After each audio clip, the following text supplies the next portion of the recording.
Uma lenda do povo indígena Cadiuel conta que, no fim do século XIX, foi o imperador Dom Pedro II quem lhes deu a terra onde vivem ainda hoje, na fronteira do Mato Grosso do Sul com o Paraguai. A concessão de uma gigantesca reserva seria uma recompensa pelo apoio dos antigos Baiaguaicurus, seus antepassados, durante a sanguinária Guerra do Paraguai. Conhecidos como índios cavaleiros, eles quase desapareceram por conta da guerra. Os Cadiuels foram aqueles que sobreviveram.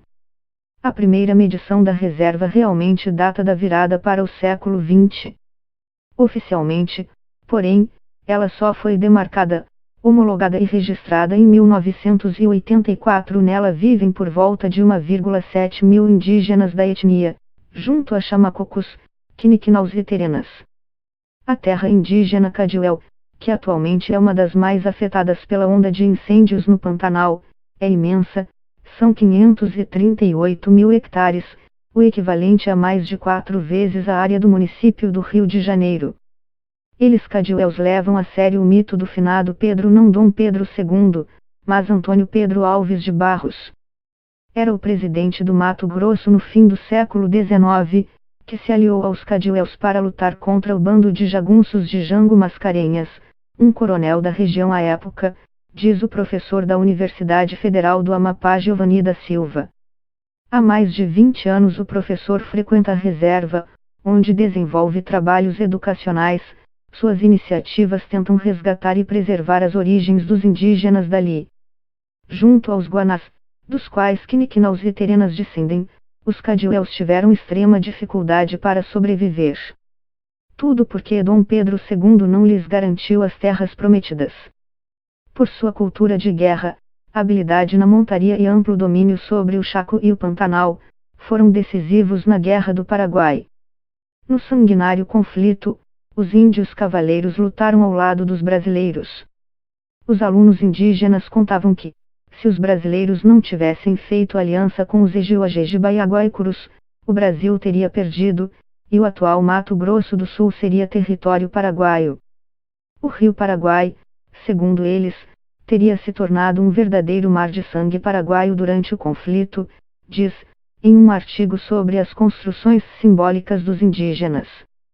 Caçadores versados na arte da guerra, esse povo acostumou-se a fazer acordos com não indígenas.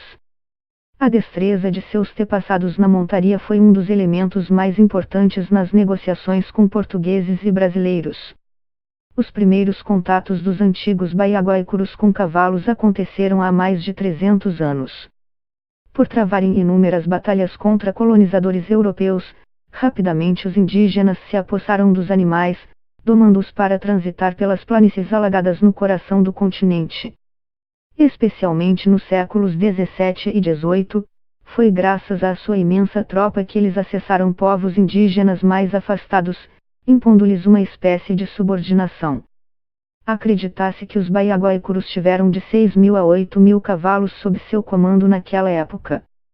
O que se sabe, porém, é que a tropa foi bastante usada, só contra brasileiros e portugueses. Os indígenas travaram intensas batalhas por mais de 70 anos, desde a década de 1720 à virada do século XIX. Em pouco antes de 1800, eles migraram ao leste.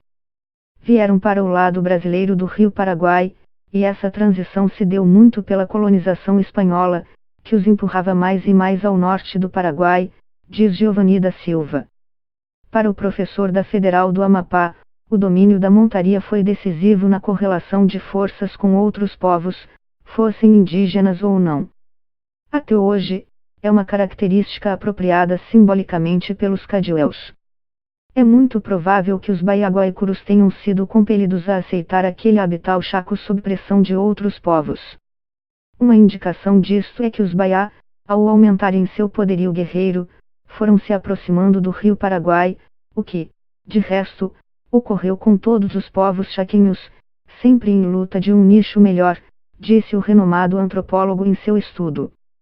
Os Baiaguaicurus foram, como a maioria das etnias guerreiras, conscientes do valor que representava a resistência física e a fomentavam, com diferentes práticas físico-cerimoniais e prescrições alimentares, diz Giovanni da Silva em uma de suas pesquisas.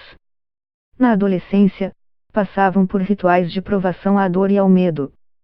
As cerimônias duravam um dia inteiro, com os mais velhos tocando tambores enquanto os jovens eram testados física e espiritualmente.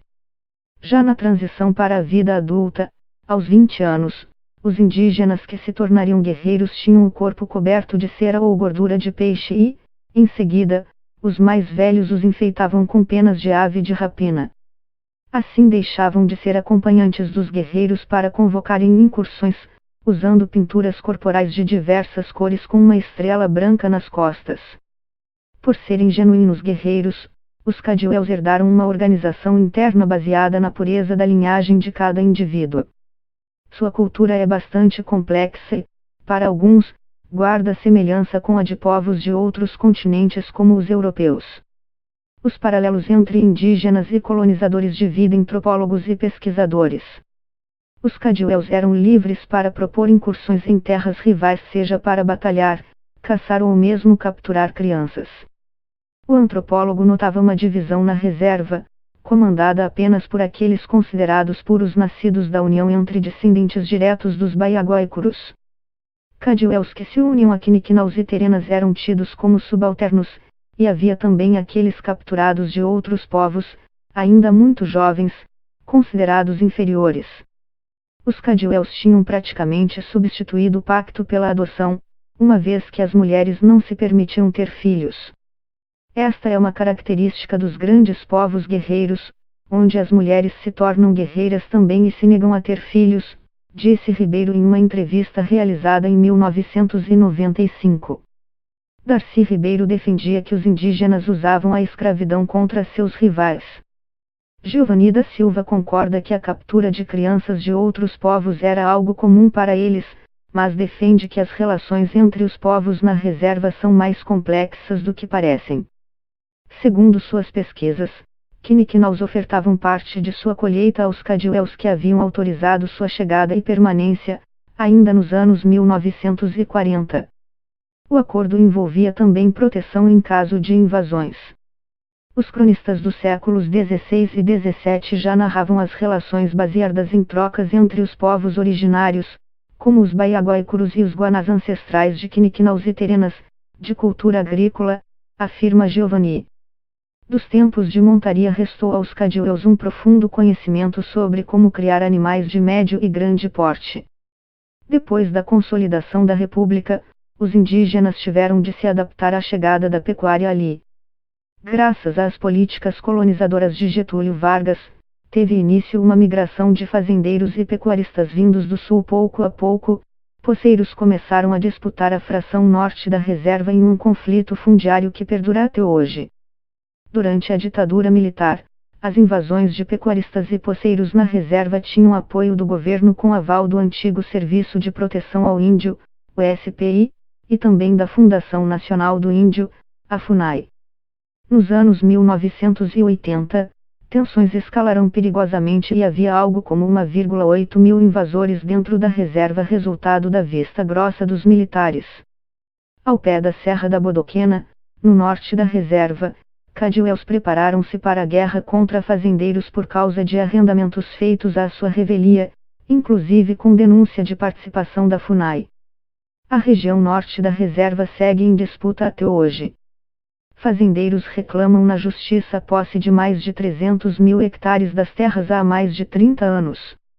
Enquanto isso, os rebanhos tomaram conta deste encontro entre Cerrado e Pantanal nas últimas décadas.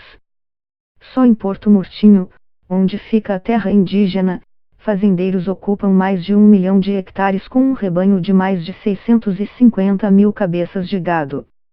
É uma área maior que toda a Jamaica, exclusivamente para a pecuária.